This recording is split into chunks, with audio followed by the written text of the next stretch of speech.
It's great to share the stage with you today after collaborating with you on the Adelaide to Zero challenge earlier this year. I'm going to give you a practical example, a case study really, of some of the how we've brought some of the thinking that Nina talked about into government with a project called the Adelaide to Zero Carbon Challenge. I want to talk about three key points using that as an example. Really, that government doesn't have all the solutions to the great problems that we face today, that we need to collaborate, and we can do that through projects like the Carbon Challenge, but also it'll drive innovation, and it's innovation that we need as a state to succeed in some of the challenges that we face. And I want to talk a bit about the Innovation Challenge methodology and how we've used that with the Carbon Challenge to crowdsource some of those ideas that can help us address some of those challenges. So, seems pretty obvious, government doesn't have all the solutions, but I just think it's worth raising because it's why we're collaborating. Government hasn't always had the solutions. And I'm just curious, does anyone know what this is on the slide? Raise your hand if you do. No? Oh, no? Okay. It was the winning idea in the first ever Innovation Challenge that was held back in the 18th century. It's the Appert canning jar. And an Innovation Challenge was held by the French military to find a solution to their great challenge of the day, which was how to preserve food. It took them 15 years to come up with a solution. Hopefully we can do that a little bit faster than that. So the challenges that we're facing today are pretty complex. There's lots of them. Transforming our economy, the challenge of climate change. We need to collaborate on a scale that we've never seen before.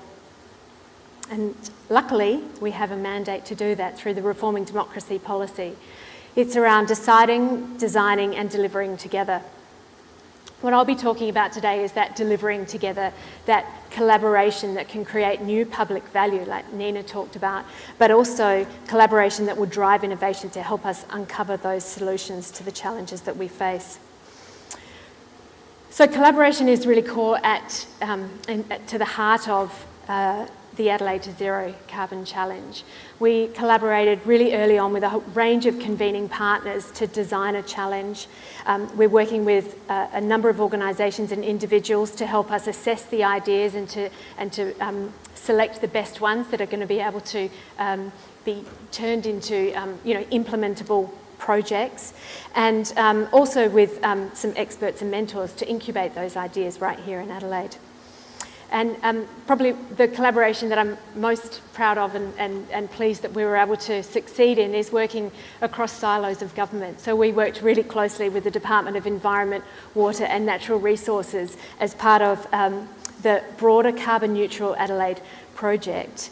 And that in itself is an internationally recognised and renowned collaboration. It's the Adelaide City Council working together with the state government on a shared vision to make Adelaide the world's first carbon neutral city. It's quite a big ambition to become the world's first carbon neutral city, as lots of people have sort of gleefully reminded me of over the last few months. The research showed that yes, it was a big ambition. There are a couple of other cities that were also aiming to achieve the same goal, but that it was possible, and Adelaide was really well placed to be able to do that. But there was one catch and a recurring theme that you'll hear today, that government couldn't do it alone, that it was going to require collaboration and it was going to require working with a really broad range of partners.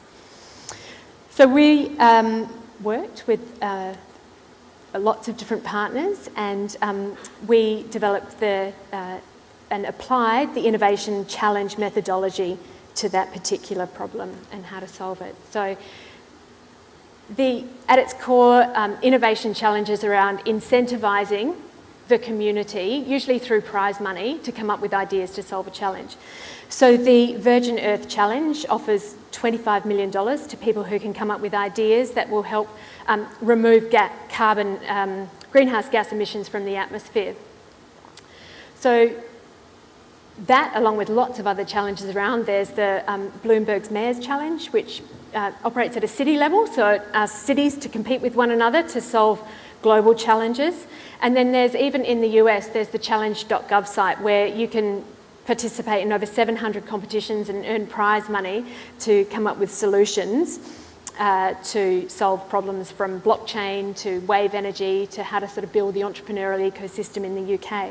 But it's not just governments driving this. It's actually part of a global movement where people are coming together and collaborating to solve the world's biggest problems. So OpenIDEO is an online platform with over 50,000 members of people that will come together, choose a challenge that they want to participate in, and try to solve that.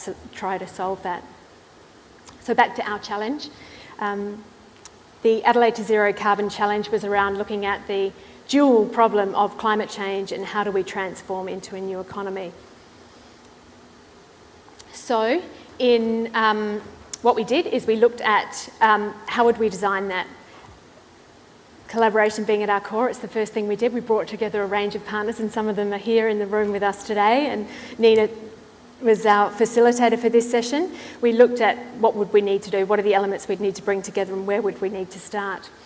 So through that session, we pretty early identified that it was entrepreneurs that had not only motivation to act, but the capacity to act as well. And they also know a little bit about startups and moving into new industries. So in terms of transforming your economy, it's probably a good group of people to get on board. So in March, earlier this year, the Premier launched the first stage of the Adelaide to Zero Carbon Challenge, which is an entrepreneur prize. So it offered $250,000 for anyone in the world to come up with an idea that would help us reduce carbon emissions that could be piloted in Adelaide. At the same time, it attracted really significant interest, so it not only helped us out in our goals around carbon neutral Adelaide, of letting people know about that target, but also created a global profile as well. So the basic model for our challenge is a funnel model. We're looking for lots and lots of ideas at the beginning, a big ideation process, filtering those down to sort of the best ideas, and then supporting those with some seed funding, and then hoping that we'll be able to turn a couple of those into real projects. So we received 150 entries from all around the world, and we have selected a number of finalists that have been provided with seed funding, and they will be coming out to Adelaide in October. They're participating in an incubation phase at the moment. The ideas covered things like, this one is out of the US. It's technology that is designed to shade buildings, but also at the same time power them. And then there's also the drone technology delivery system that, if anyone saw today's In Daily, there was a story about that and that particular finalist. So they'll be here in October. We'll have a design week. They'll work with local partners, and on the Friday night we'll have an awards event and a pitching event where hopefully we'll find some really, really exciting projects that we can test bed here in Adelaide. The idea is that Adelaide is a great place to test ideas and to be a test bed for innovation. We've got the right size, we're connected, we've got a really strong history of innovation, and it's a really exciting project to be a part of, and hopefully we'll see some really exciting clean, green jobs and businesses come out of the challenge. I'm going to finish up here, and I will see you at Open State. Thank you.